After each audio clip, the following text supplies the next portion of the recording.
Ош облусундагы Төлөйкөн ат майданында өтүп жаткан оюндардын эң башкысы Көкбөрү мелдеши болду. Анда облустагы 7 райондон жана Ош шаарынан болуп 8 команда күч сынашты. Финалдык оюнда Карагулжа менен Кара Суу районунун курамалары кезгелип, Карагулжа командасы жеңишке жетти. Салым. Oyun жакшы болду. Oyun карасам күчтүү команда, Кара Суу чемпион болуп жүргөн жетекчибиз ушу даярдыгын жакшы көрүп, тренерибиздин салымдары менен ушу биримдикте утуп жеңишке жеттик да.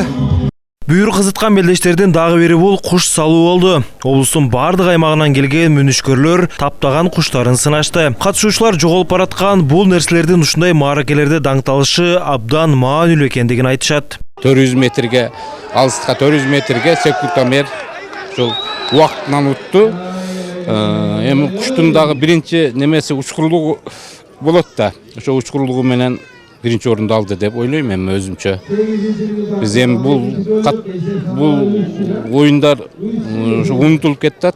Ушу албурун оюнну муну кайра өнүктүрүп, кийинки муундарга, жаштарга неме кылып үйрөтүп дегенде ошо жаштар көрсүн деген максатта болуп атат. Бул дайыма катышабыз биз.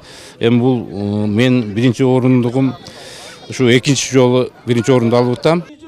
Норуз майрамына карата өткөрүлүп жаткан бул мелдештер 3 күндөн бери уланып жатат. Жалпысынан 600 000 сом акча каражаты сарпталган. Мындан сырткары бардык райондордо бул майрам салтанаттуу түрдө белгиленип, ар кандай оюн зоокдор менен коштолууда.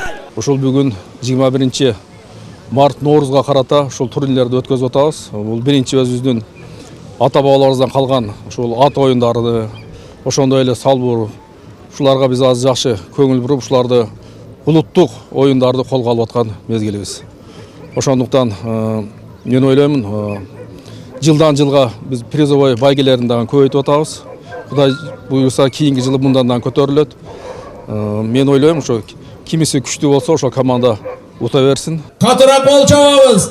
Эске салсак, жыл сайын Норуз майрамында Ош облусунун аймагында улуттук оюндар өткөрүлөт. Кубокту көтөрбөйлүбү? Сыймык Марат уулу, Нурбол Талантбек уулу, ЛТР, Ош облусу. Кубоктун ээси болду.